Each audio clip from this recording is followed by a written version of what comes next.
How you doing? It's Todd Medina, SoulogyOneStudios on a Sunday afternoon. Check this out.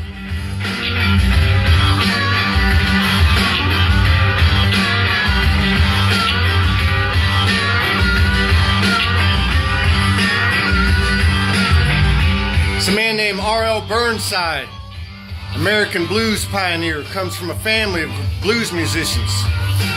They played the blues, handed down for generations, picking up instruments at 2, 3, 4, 5 years old. Where did it come from? It came from their ancestors. This is part of how they dealt with their pain and their misery and slavery. You know, when they came to this country, their spirituality was taken away from them. They were given a different religion and a different God, so to speak. Well, you know, after they were freed, for lack of a better word, a lot of them became sharecroppers.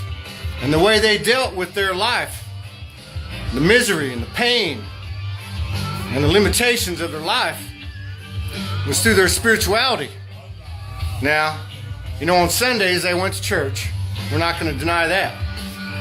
But I'll tell you what, on Friday and Saturday night, they used to get together on the old plantations, and they'd get these instruments they'd make out of anything. And they'd start singing and dancing. Yeah. Woo! Yeah.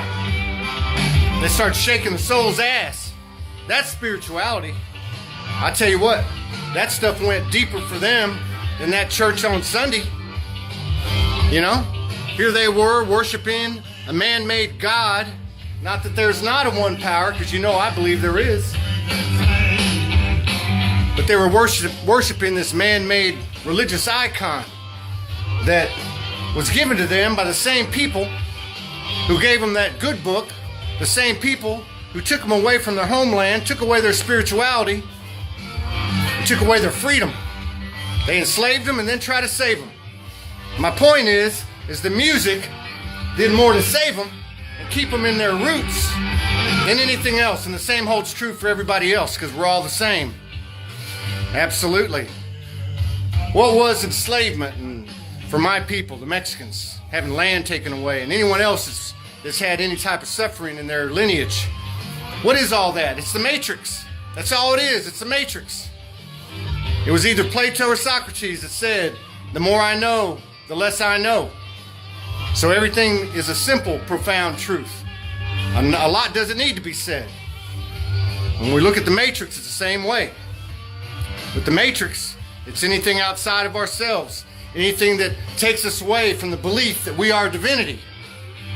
It's very important to remember that the first order of the day is I am soul. You are divinity. We're all gods and goddesses, and we've got to get back in touch with that reality. And when I get out here and I rant and rave about 9/11 and about the lies in history, I'm attacking the institutions and the states of this world and the religious institutions of this world. I'm not trying to turn anybody against anyone, but it's against a thing, and that thing is formed and accepted out of this human consciousness, and I will call it the matrix. And it keeps us from finding our own divinity. That's what it's all about. Now, one way you do that is you get in touch with your soul. Don't let anyone stand in the way of your dreams. Don't let anyone stand in the way of your intuitive power.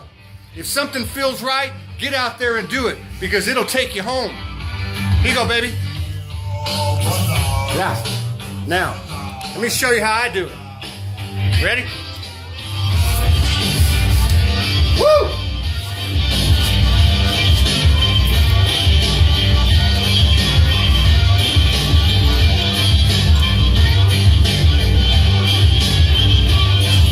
Church on Sunday, SoulogyStyle.